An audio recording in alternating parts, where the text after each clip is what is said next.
Le billet d'humeur, Aurélien Veil. Bonjour Margot, Shana Tova. Que la nouvelle année 5784 vous soit douce, ainsi qu'à tous les auditeurs de RCJ. Il y a un an, le 16 septembre 2022, Mahsa Amini décédait à Téhéran, la veille de ses 22 ans, victime de violences policières, 3 jours après son arrestation par la police des mœurs iranienne pour port de vêtements inappropriés. Tué parce qu'une mèche de cheveux s'échappait de son voile, Mahsa Amini, ou plutôt Jina Amini selon le prénom que lui avaient donné ses parents, mais que l'état civil iranien avait refusé d'enregistrer, était une étudiante d'origine kurde, une minorité nationale surveillée par le pouvoir iranien pour ses velléités d'indépendance et de liberté.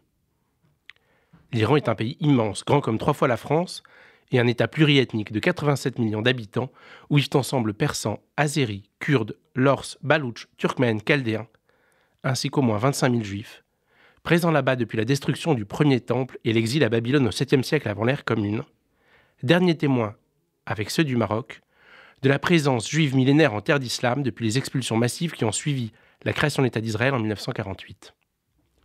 À l'annonce de la mort de Mahsa Amini, éclatent de nombreuses manifestations.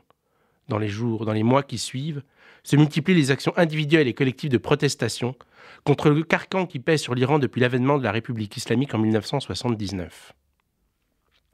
La jeunesse, souvent des adolescents et des adolescentes de 16-17 ans, fait circuler sur les réseaux sociaux des vidéos où elles chantent, dansent, jouent de la musique en public. Les femmes brûlent leur voile.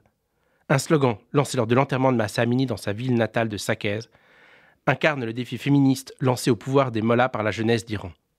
Femme, vie, liberté. Craignant le précédent Mohamed Bouazizi, quand l'immolation volontaire en décembre 2010 d'un vendeur à la criée à Sidi Bouzid avait provoqué la chute du président tunisien Ben Ali. Le régime exerce une répression sévère. Des milliers de personnes sont arrêtées, emprisonnées, molestées. Des centaines d'Iraniens et d'Iraniennes sont exécutés. Elles se nomment Aïda Rostami, Ariana Saif, Maria Marvin, Ataf Nahmi, Golrokh Irae, Shakila Monfared, Azadeh Abedini, Narges Mohammadi. Nous n'oublions ni leur nom, ni leur combat. Affaibli sur le plan intérieur, le gouvernement iranien multiplie les initiatives diplomatiques afin d'imiter son isolement international et détourner l'attention de sa population de la crise politique par des succès extérieurs. Non sans résultat. Il est aujourd'hui acquis que l'Iran maîtrise l'arme nucléaire, ce qui rend toute intervention extérieure impossible. À la faveur de la guerre russo-ukrainienne, l'Iran inverse le rapport de force qui la lie à la Russie. En fournissant à Poutine des drones suicides, elle passe de la position de client à celle de soutien stratégique.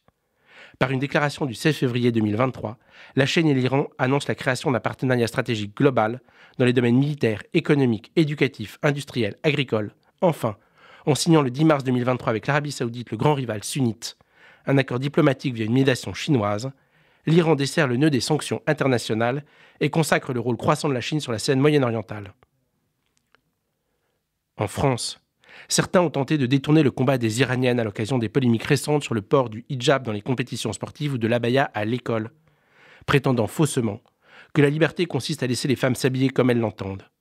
Comme si la contrainte sociale et l'aliénation n'existaient pas, comme si le voile n'était pas un signe de pudeur patriarcale. Souvent, je me demande, que répondrai-je à mes enfants quand ils m'interrogeront ? Toi qui as connu cet épisode historique, qu'as-tu fait pour la liberté des femmes iraniennes ? Qu'attendent en effet de nous les Iraniens ? La révolution ne peut pas venir de l'extérieur, sous peine de créer un réflexe nationaliste, profitant au gouvernement. Écoutons Marjane Satrapi. Les Iraniens ne nous demandent pas de faire la révolution à leur place, mais de montrer notre soutien dans les instances internationales sur les réseaux sociaux. La crainte des Iraniens, le silence. Le silence si on les ignore, le silence si on oublie leur combat courageux, ce qui le livrerait sans défense à un pouvoir qui a perdu l'essentiel de sa base populaire. À l'occasion de l'anniversaire du décès de Mahsa Amini, on fleurit les graffitis d'hommage. Chère Gina, tu ne meurs pas. Ton nom deviendra un symbole, celui de la révolution. Ce n'est pas un simple slogan, mais le souffle de l'émancipation. Femme, vie, liberté. Jin, Jihan, Azadi.